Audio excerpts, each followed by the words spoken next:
500 years ago, a man secretly retrieved a king's body in a situation where being caught meant the annihilation of his entire clan. And exactly 500 years later, his descendant made the same choice at 8,750 meters on Everest. He recovered his colleague's body. Same bloodline, same choice. Was it a coincidence? Or is courage something that runs in your DNA? The story takes us back to 1450s Korea. Back then, Korea was ruled by a dynasty called Joseon. There was a boy who became king at the age of 12. His name was Danjong. His father passed away early, so he became king at a young age. The problem was his uncle. This man called Grand Prince Suyang was incredibly ambitious. He couldn't stand seeing his young nephew sitting on the throne. Eventually, Suyang launched a coup. He killed the loyal ministers, seized the throne, and crowned himself king. Sejo, that was his new name. Danjong was banished to Yeongwol, a remote mountain village in Gangwon Province. Surrounded on all sides by cliffs and rivers, a place with no escape. And in 1457, Sejo ordered Danjong to take poison. He was 17 years old.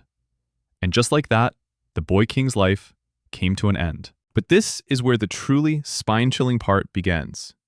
Sejo issued a decree. Anyone who retrieves the body will have 3 generations of their clan exterminated. What that means is, anyone who touches the body, not just them, but their parents, children, and all their relatives, would be killed. The king's body lay abandoned on the river at Yeongwol. No one dared touch it. Officials, commoners, everyone looked away. But one person stepped forward. Eom Heung-do, a local official of Yeongwol. He took his 3 sons and went to the riverbank in the dead of night. He built a coffin with his own hands and recovered Danjong's body. His wife begged him in tears not to go. All he said was this one thing: "If I suffer for doing what is right, I will accept it gladly." Eom Heung-do burned the family's genealogy records. He scattered his family members across the country. If they were tracked down, the entire clan would be wiped out.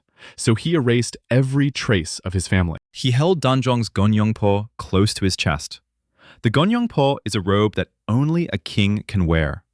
Clutching it, he walked south for days to entrust the king's spirit to a temple where the memorial tablets of dead loyal subjects were enshrined. Even up to this point, it's a story that could be a movie, right? But the truly chilling part starts now. 500 years pass. In the early 2000s, Korean climbers lost their lives on Everest. Their bodies were left at 8,750 meters in the death zone. Recovering a body at that altitude was something unprecedented in the entire history of mountaineering. One man stepped up, Eom Hong-gil, a legendary mountaineer, the first person in the world to summit all 16 Himalayan peaks above 8,000 meters. He personally assembled an expedition team and climbed Everest again. The summit wasn't the goal.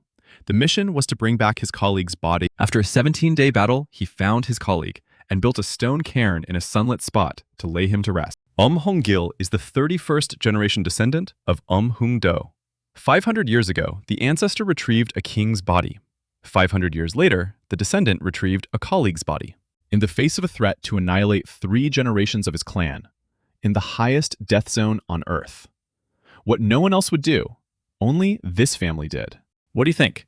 Is courage truly genetic? Or do the stories of our ancestors shape the choices of their descendants? This parallel narrative spanning 500 years. No one knows the answer yet, but one thing is certain. This family has something that refuses to turn away from the dead. If this story gave you chills, hit that like button. Does your family have a story that's been passed down for generations? Let me know in the comments.